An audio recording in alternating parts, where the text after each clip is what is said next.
Bonsoir à tous. On va essayer de répondre à la question si le paradis c'est être riche, comment ça se fait que la course aux richesses nous distrait, comme indiqué dans le Coran?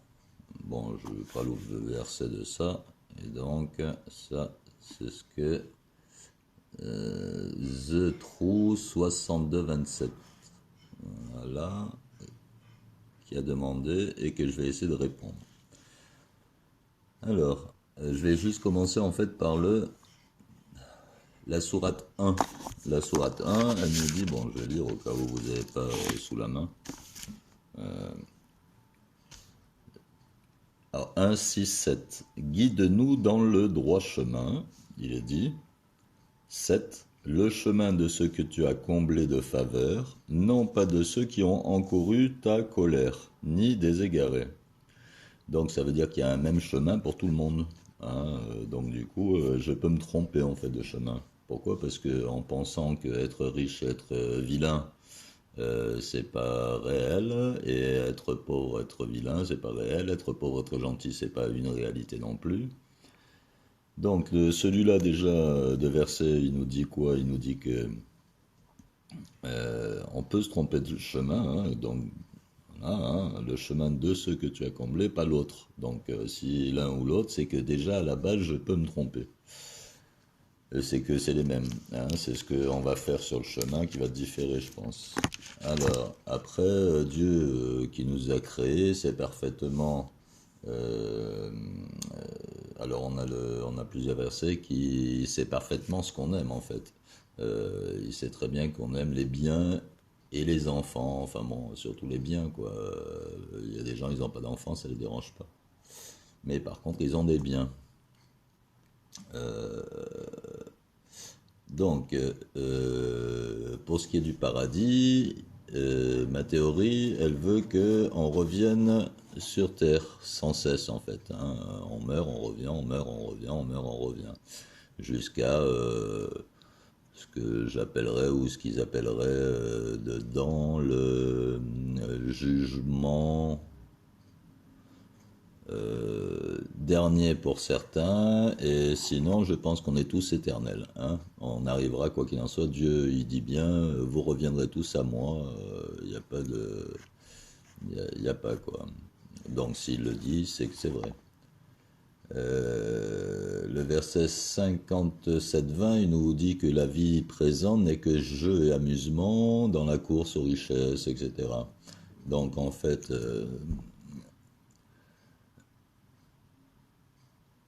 on vient sur Terre, c'est quand même bien d'être en bonne santé, avoir une jolie maison, hein, sans aller chercher trop loin, un petit bout de terrain, enfin bon, ce qu'on a besoin, on va dire, pour nous et notre famille. Mais la bonne santé, parce qu'en fait, bien sûr, que si on doit ramener nos gosses ou nous-mêmes à l'hôpital tous les 2 jours ou tous les semaines, c'est pas vraiment agréable, hein. Donc bon, là, on s'aperçoit que la richesse, elle est pas au top. Maintenant, Dieu, qu'est-ce qu'il nous dit? Il nous dit, si tu te tiens bien dans chaque vie que tu vas revenir, au fur et à mesure, tu auras le paradis sur terre en attendant que tu atteignes le paradis céleste, qui correspond, selon moi, à l'espèce d'état de Jésus, atteindre Jésus en fait. Le truc, c'est le but, c'est d'atteindre les prophètes, chacun de nous, hein, de ce qui est écrit, hein. Et à ce moment-là, on atteint Dieu, hein, parce que bah, ces gens-là, ils étaient au-dessus des hommes normaux. Euh, donc, Dieu a bien fait, par exemple, il y a eu le roi David, il était riche, Pharaon, il était riche, il avait ce qu'il voulait. Donc, comme quoi, c'est pas un péché d'être riche, hein, c'est ce qu'on fait de la richesse et comment on l'a, aussi, bien sûr, hein, qui fait que c'est un péché. Mais sinon, Dieu, il nous dit qu'il peut nous donner et qu'il n'y a pas de raison. Si il me donne et que je l'emploie mal à ce moment-là, tant pis pour moi, hein, je l'ai mal employé, donc je risque fort de plus en avoir, ou en tout cas juste de quoi faire, hein. Et par contre, si je suis riche et que j'emploie de l'argent à des bonnes œuvres, mais pas les œuvres La Poste ou des bonnes œuvres, c'est-à-dire des œuvres je sais pas moi, prendre en charge un enfant, deux enfants qu'on connaît pas, par exemple, parce qu'on sait que la famille, pof, ou une famille, tiens, j'ai un petit billet de 100, hop, mais je sais que ça va là, bien sûr, c'est pas, je lui donne de la main à la main, hein, j'ai le voisin à aider, enfin, bon, il y en a quand même beaucoup de choses à aider. Donc, du coup, si Dieu, effectivement, il voit que tu emploies ton argent de bonne façon, hein, en premier, bien sûr, il faut que tu te subviennes à tes besoins, hein. Et après, il faut pas être avide. Et donc, du coup, vu que tu es sage avec l'argent, que tu le prends comme un outil et non comme un dieu, voilà, hein, parce qu'en fait, la plupart des gens, c'est l'argent, c'est Dieu, hein, donc ils idolâtrent l'argent, en fait. Là, le but, c'est juste de savoir que l'argent, c'est Dieu qui le distribue. Et il n'y a aucune raison qui vous donne pas si vous avez une bonne dépense, hein, comme c'est écrit. Il n'y a aucun problème, je pense pas, j'ai pas. Donc, sinon, il n'aurait pas donné on en revient à David et Pharaon, etc. Alors, bien sûr, Pharaon a mal tourné, mais là, il lui dit, au verset 96, 7, attends, 2 secondes, je me pose. Donc le verset 96, 7, 96, 6 et 7. Prenez garde, vraiment l'homme devient rebelle dès qu'il s'estime capable de se suffire à lui-même. Donc, il y a ce verset. Si Dieu il nous donne le problème, c'est ça, c'est que si Dieu il nous donne les moyens à ce moment-là, on oublie vite Dieu, on pense surtout que c'est nous-mêmes qu'on a fabriqué le pognon, on va dire, hein. Alors bien sûr que les vilains, bien sûr, ils pensent aussi comme ça, mais en fait, c'est pour l'instant, c'est bon, pas pour l'instant, mais enfin, c'est Dieu qui gère dans cette situation-là pour un but bien précis, je pense, hein. Il n'y a aucune raison qu'il n'y ait pas un but. Et donc du coup, pour l'instant, le vilain, on lui dit continue surtout à être vilain, hein. Mais par contre, on a à côté de ça le peuple, ce qu'ils appellent le peuple d'Israël, le peuple de Dieu, donc qui comprend quand même beaucoup de gens.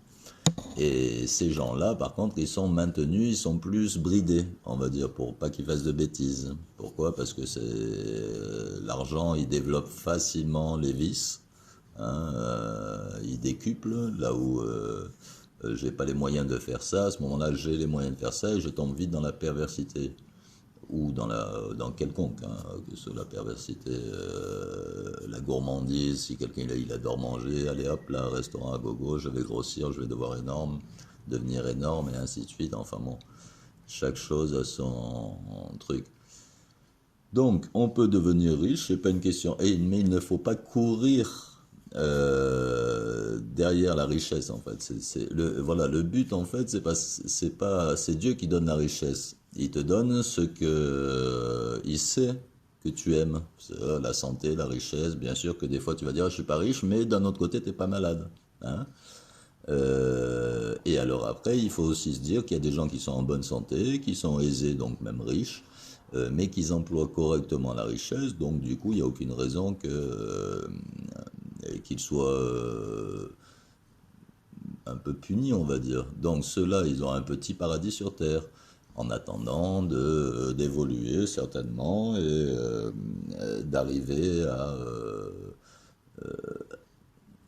dans le livre, c'est écrit un peu de partout que l'âme ne meurt jamais, donc.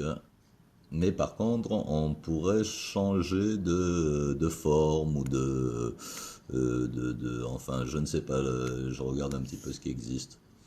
Mais donc, moi, je crois que l'âme est éternelle. Et après, ma foi, je ne sais pas le fait qu'on revienne ici plusieurs fois, certes, pour atteindre justement un état spirituel proche de Dieu, on va dire.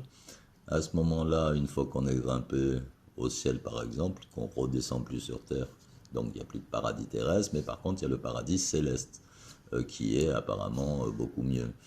Alors bien sûr qu'on n'a pas mal aux épaules, on n'a pas mal aux genoux, on n'a pas mal au dos, on a mal nulle part. Donc déjà, quelque part, c'est un petit paradis pour ceux qui ont des petites douleurs. Mais non, il y a l'air d'avoir autre chose de mieux, de différent, on va dire. Donc, il n'y a pas de raison que. Et je me dis qu'il n'y a aucune raison que Dieu qui est dit tout-puissant et qui nous dit plusieurs. D'abord, parce qu'il y a un verset dans le Coran qui dit que la terre c'est le berceau. Hein. Donc, du coup, un berceau, bah, dès qu'on le quitte, on va quitter le berceau, à ce moment-là, on deviendra grand. Mais pour devenir grand, il faut suivre ce qui est écrit, expliqué dans le Coran. Pourquoi? Parce qu'il y a une bonne raison, enfin dans les livres, parce qu'il ne faut pas être sectaire. Ce qui est écrit dans le Coran, c'est écrit dans tous les livres jusqu'à Enoch. Hein. Euh, donc du coup, ce qui est écrit, il faut l'appliquer, et lorsqu'on appliquera tout ça, à ce moment-là, enfin tout ce qui est expliqué, à ce moment-là, on devrait ou changer, donc atteindre ce fameux paradis céleste et changer de forme, d'univers, je ne sais quoi, j'en sais rien. Enfin bon, quoi qu'il en soit, je cherche encore, tout comme tout le monde. Hein. Mais enfin, pour ce qui est des richesses, oui, bon, après, il y a beaucoup de versets, enfin, par exemple, qui montre que le 1846, il nous dit les biens et les enfants, c'est un ornement, tout, etc. Pourquoi? Parce que Dieu connaît exactement, en plus de connaître chacun de nous-mêmes, il sait déjà que l'espèce humaine, elle est comme ça, quoi. Hein.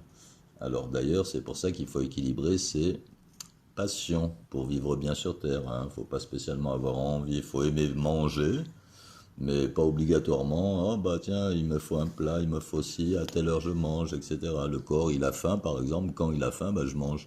Si j'ai envie d'une boîte de sardines, bah une boîte de sardines. Demain, j'ai envie d'une langouste, si je peux me la payer, bah je mange une langouste, il n'y a pas de raison. Maintenant, si tous les jours je mange de la langouste et que, obligatoirement, ça aura une incidence sur moi, parce que c'est de l'abus.